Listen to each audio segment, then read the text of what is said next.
Thank you very much. If anybody sees me fiddling with my BlackBerry, I have a quote on here that I'm going to use in a bit in the speech, but this thing shuts off from time to time in case somebody picks it up at the airport, so that's what I'm doing.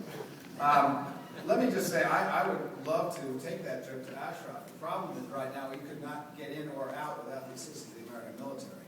Ashraf is surrounded by Iraqi troops, and they are occupying about a third of Ashraf. You've heard some of the discussion about frankly, the behavior on the part of the Iraqi troops, which is contrary to the Geneva Conventions. We have done something in Iraq that does not bode well for the world. We have created a satellite of the most vicious, barbaric government on the face of the earth, which is the Iranian government. And Prime Minister Maliki has shown no evidence that he will be any better than Saddam Hussein if this continues. We can do better than this.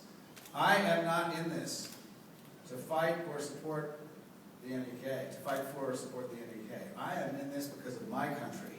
This country has been a beacon of human rights for 200 years. We have no right, in terms of what we owe our own people, to stand by and allow our vassal states, which we created, to massacre and commit genocide. We are a better country than that, and we deserve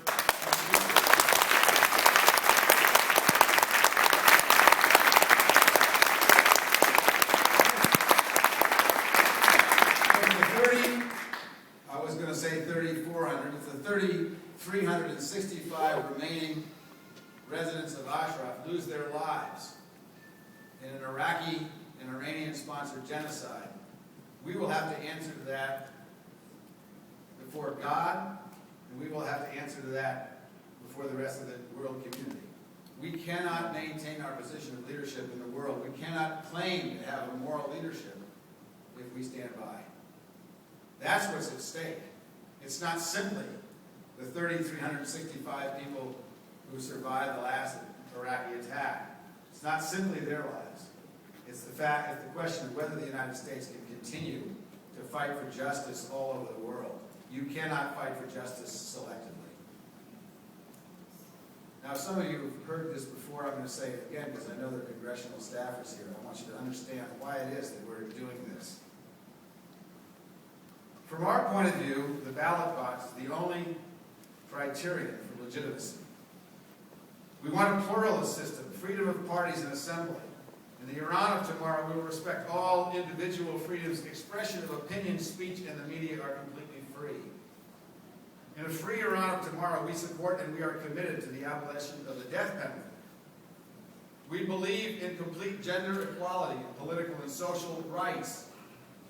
We are committed to equal participation of women in political leadership. We are committed to the Universal Declaration of Human Rights, the international covenants and conventions, including the International Covenant on Civil and Political Rights, the Convention Against Torture, the Convention on the Elimination of All Forms of Discrimination Against Women. We recognize private property, private investment, and a market economy.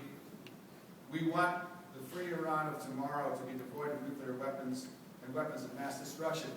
How could the people of Ashraf, how could the PMOI possibly be on the terrorist list? What is the matter with the State Department of the United States of America that they think these people are terrorists? We can't do better than that. The NEK must be taken off the list right now. Yes.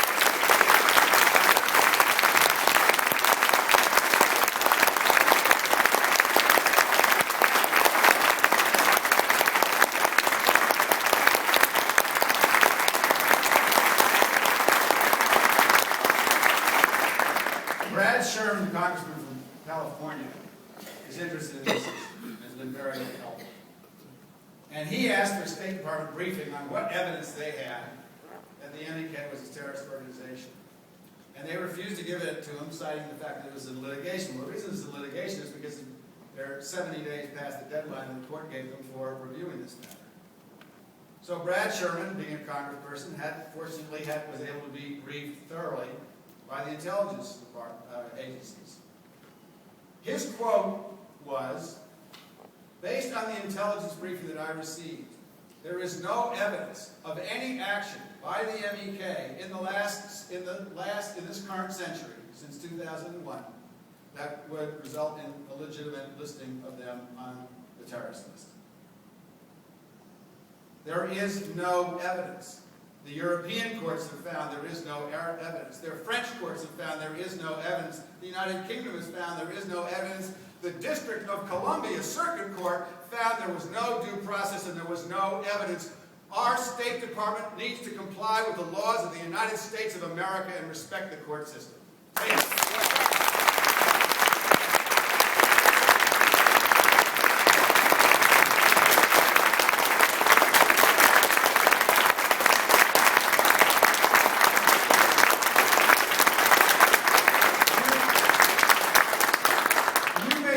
MEK, or you may not like the MEK. I understand that. In every opposition movement, there are people who don't like other people. The MEK has people who don't like them. Not just the Iranian government, they have people in the opposition who don't like them. That is not the issue. The issue is the United States willing to stand by and allow unarmed people who we promised security, are we allowing them, other people, to commit murder? Because that's what Prime Minister Maliki did on April 8th. He committed murder. 35 unarmed civilians were murdered. This is what the State Department said. Two senior State Department, this is a quote from the Wall Street Journal, two senior State Department officials dismissed the idea that we needed to take them off the list, saying a delisting wouldn't help Ashraf's residents and that the U.S. hoped to move them to another Iraqi location. What are they smoking in the State Department, for God's sakes? Do these people know anything? If any harm comes to one other resident of Ashraf, these so-called senior officials should resign at once.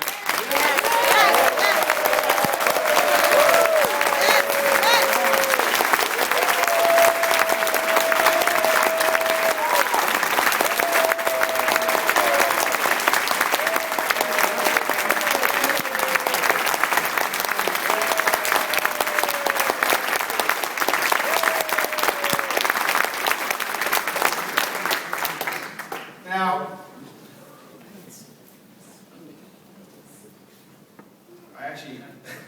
Dell told me, light him up when I get up here. I said, I'm not going to light him up. This is the time we want to talk about facts. Well, this relocation plan is a disaster.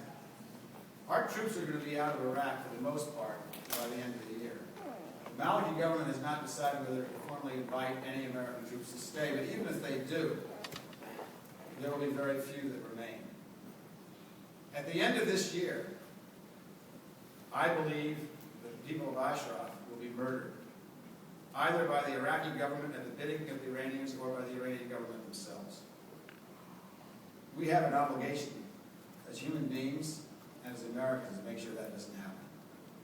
The relocation plan, I can't imagine how anybody could think that, given the existing place that they have, even as much damage as it's suffered at the hands of Maliki's troops, that they can start from scratch in 6 months, build a relocation camp, and then use that as a base to get people out. We can get people out now, but we can't get anybody out now without the help of the American military. Ashraf is surrounded by the Iraqi army. We must have help from the Defense Department. We're not asking for a lot. I'm not asking for a lot. I'm not going to speak for the MEK. I'm in this, and people always wonder, what the hell am I doing at a table with all these right-wing Republicans over here? What we share in common is a love for the United States of America. And what we share in common is a love even more so for what the United States of America stands for, which is equal justice under the law for everybody, which is standing up for human rights and democracy all over the world, no matter what the cost is. And we've done that for 2 centuries. That's what we have in common. Somebody asked me the other day why I was so involved with this. I'm a physician. General Sheldon and I were talking about this earlier. General Sheldon and I have enormous respect for this extraordinary person whose personal story is absolutely amazing, extraordinary, and creates an enormous amount of admiration in me. So we both thought in our retirement we could do something useful. For a doctor, no doctor, rarely doctors, I suppose battlefield surgeons might save as many as 3,400 lives. It's an extraordinary thing to participate in pieces. And let me just say, before I conclude, how wonderful the leadership that you have is pulling together these conferences and all these efforts. How wonderful the Iranian American community has been in this effort.